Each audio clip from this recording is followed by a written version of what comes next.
All right, back for part 2 of the muzzle brake showdown. I'm only showing 3 muzzle brakes this time, but I did want to mix in a suppressor. So let's look at the lineup real quick.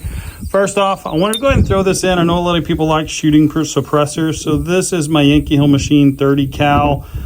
This is primarily my hunting suppressor. I love it, love using it, but I wanted to just really show the difference between what kind of push the suppressor puts on your system versus like what a muzzle brake would actually induce, right? So we'll be looking at that one today.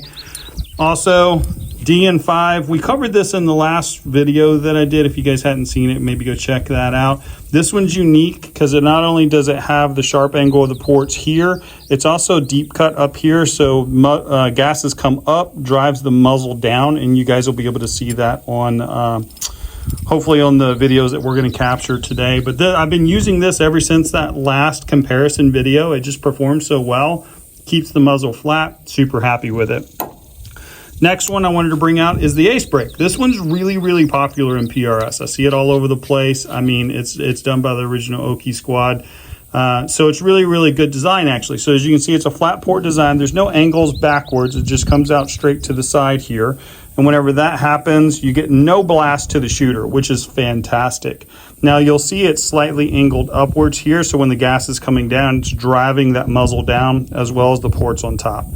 My favorite thing about this brake actually is this. So it's self-timing.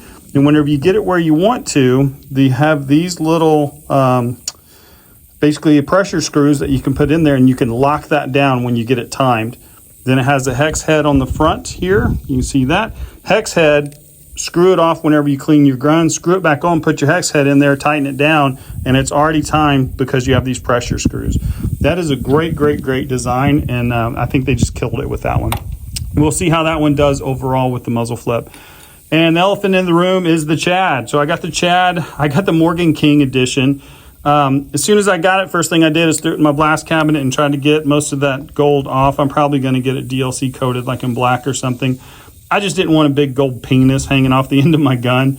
But this one, claim to fame, TMB, it was renowned for its muzzle, for its felt recoil reducing or capabilities. And then now, if you can see, this one has the kind of ports on the top. It doesn't have them on the bottom, obviously, on the top. That way it helps drive that muzzle down.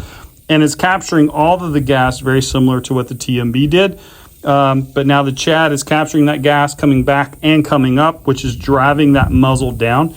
So this will be the first time shooting it. So I'm pretty excited. I want to see how it does. Apparently this is supposed to be a lot less blast to the face than what the TMB was. So let's get this thing kicked off. All right, here we go. Starting out first, we're just going to do the suppressor. It's been a minute since I shot a suppressor, so let's see how this recoil impulse is going to be. I'm going to go out to that, what is that, 66% IPSC probably, out at, I think that's 662 is what that is, so I'm dialed in. All right, let's see how it goes. I'm going to put 7 tenths left. We got a pretty good 7 o'clock wind here. Let's see how it does.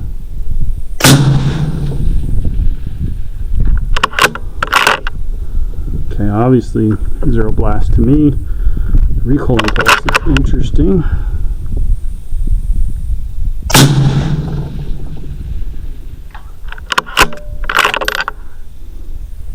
Alright, one more with the suppressor. I'm not gonna lie, man, the suppressor's nice to shoot, although that recoil impulse is pretty interesting.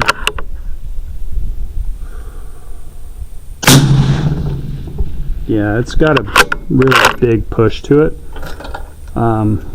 Yeah, it's big push. So hopefully everybody can see this is like you are giving up a certain amount of performance whenever you try to use a suppressor over a muzzle brake in this type of positional shooting. This is high kneeling, super solid, stable on a bag, so it only gets worse when you start dealing with unstable props like narrow cattle gates, things like that. But anyway, yeah, there's suppressor. Let's move on. Alright, here we go. So we're going to go to the Ace muzzle brake. I've used it in the past. It's been a quiet minute since I have. But we're going to see how it does. Wind's dying down a little bit, so we won't have to hold as much wind. We're going to go for that same IPSC plate there. Try to go, I don't know, 3 tenths or so. Yeah, let's see how it does, man. This should be different versus that suppressor for sure. So here we go.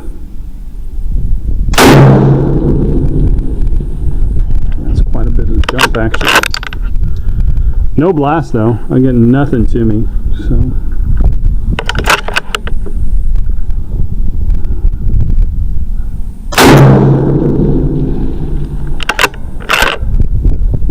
Alright, last one.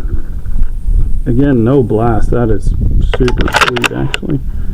I'm going to go to 4/10. So it looks like it's hitting a little bit right. So. Yep, it's centered up. That's not bad. I mean, yeah, report on that one. 0 blast. Nothing to me. Like, it's super pleasant to shoot actually. It is quite, it seems like it's jumping on the bag quite a bit versus what I'm used to with the DN5. So speaking of, let's move over to the DN5. Alright, here we go, DN5. I've been using this in the last couple matches. If you go look at some of my videos, Punisher, Kahalas, you'll see me using the DN5.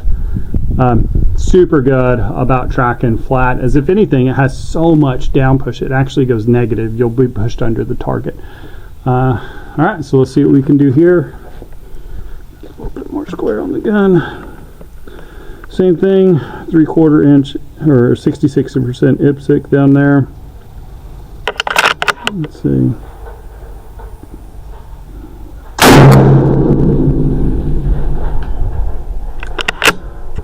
Ooh, man, I'm glad I did that right behind the A. So quite a bit of blast. Now, when I say blast, it's like concussion. You can feel the concussion, but I'm not getting blasted in the face by the gases. So let's see here again.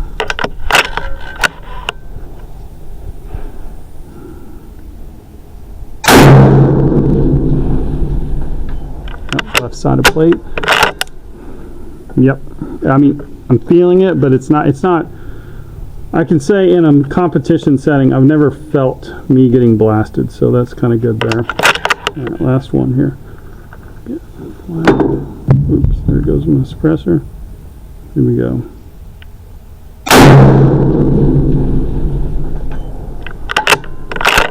Yeah. So as you can see, tracking super flat, which is great. So it's tracking flat, feels good. I'm getting a little bit of blast. I don't know if you can see it like in the video. But yeah, we kind of knew the results of DN5 because I've been shooting it, but let's try the next one. All right, here we go, the Chad. I'm super excited for this. Like I said, I got the Morgan King, which performance would be the same as a basic one here. I got it, finally had a chance to kind of get it out here on the range. So let's see how it does. I'll be pretty impressed if it's tracking flatter than the DN5 because it does what it's supposed to. I'm much more interested in the blast. Am I going to get blast to the face, or is it going to be like the DN5 where I can feel the concussion but it's not coming at me? Alright. Same thing, 666. I'm going to do, hell, let's keep it at 3/10. Let's see how she does here.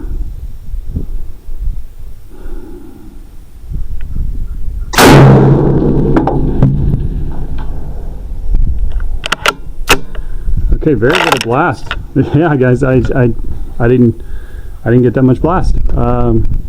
Sorry, I've been shooting too many TMBs. Never been around them, but yeah. So that's not bad for sure. Seemed like it tracked pretty flat too. Let me focus on that on this one. I was really thinking about the blast here, guys. So let me focus on this.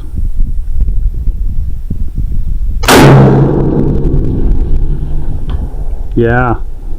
She's not trying to lift on me at all. I'm barely putting any pressure on the gun. All right, one more. Let's see how she does here.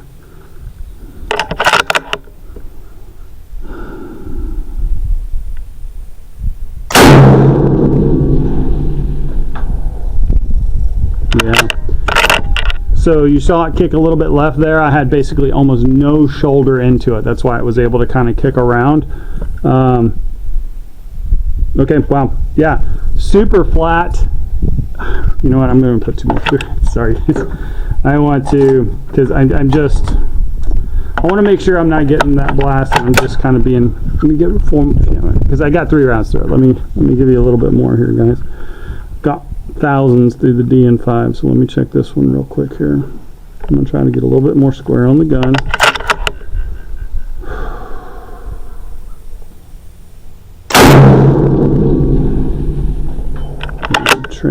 here.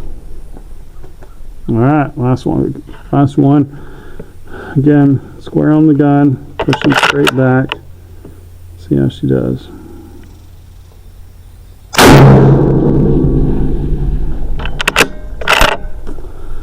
Yep, I'm impressed. She is as flat as the DN5. She has still blast, don't get me wrong, it's not an ace. It's not an ace. Got a little bit of blast, but she is tracking flat and smooth.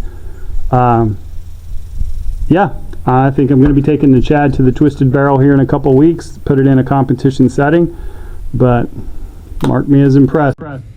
All right, I wanted to go over a few of these in slow motion. That way we can kind of check out and see how it reacts. But at first I want to put a few caveats to this. First, this is me shooting as I've been used to shooting the DN5, how my gun is balanced, how I'm used to the recoil impulse, how much shoulder I put into it, the whole 9 yards. So I think with any one of these muzzle brakes, if you spend enough time behind it, you can kind of get better at that. So that I'm not concerned about. The second thing I want to cover is actually cost. So sure, the Chad seems to be impressive off the bat, but the DN5 you can go buy for $200, where the Chad is over twice that expensive. So I want everybody to kind of have a caveat of that, of looking at these and going, what is the cost benefit? Some people have lots of exposable income and they just want the best of the best to screw it on their gun. Some people are looking at cost value. So I'll let you guys make your decision on that, but let's get into it. All right, let's start with the ace, top right corner there.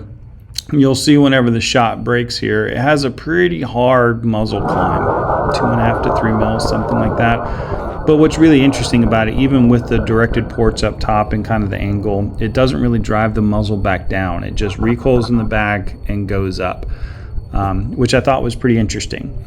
Let's go to the suppressor now. So this is the Yankee Hill machine. This actually performed pretty decent. Whenever this shot breaks, it has big muzzle climb, but what's interesting is it kind of settles itself back down and comes back down. Why it did that, I had no idea, but it seemed like it did pretty good overall as far as that's concerned. It had a lot more push to the versus snap. Let's go to the DN5. DN5 is kind of what I know, so this is pretty predictable. Now you'll see under this brakes, it's going to drive that muzzle down. Boom, it's really going to push that muzzle down, which is something I've gotten quite used to. I like it because I don't have a tree up top, I have a tree down low, so when it pushes it down, I feel like I can see things pretty well there. So pretty standard out of the DN5, same as what we saw in my last video. And lastly, the Chad, it's going to be kind of the same story here. When this muzzle breaks, it's going to drive it down just a little bit. You'll see here, see it drove down, I don't know, about half to 1 mil or so, and then it settled back pretty fast.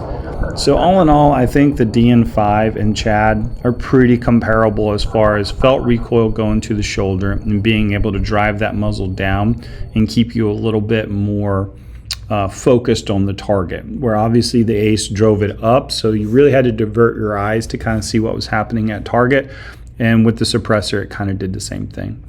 So anyway, I'll let you guys make your decisions on this, but hopefully this is going to be pretty helpful for some people kind of looking at these brakes. I think these are, between the Ace, Chad, and DN5, these are probably the top performing brakes out on the market. So good luck, and hope to see you guys in the next match.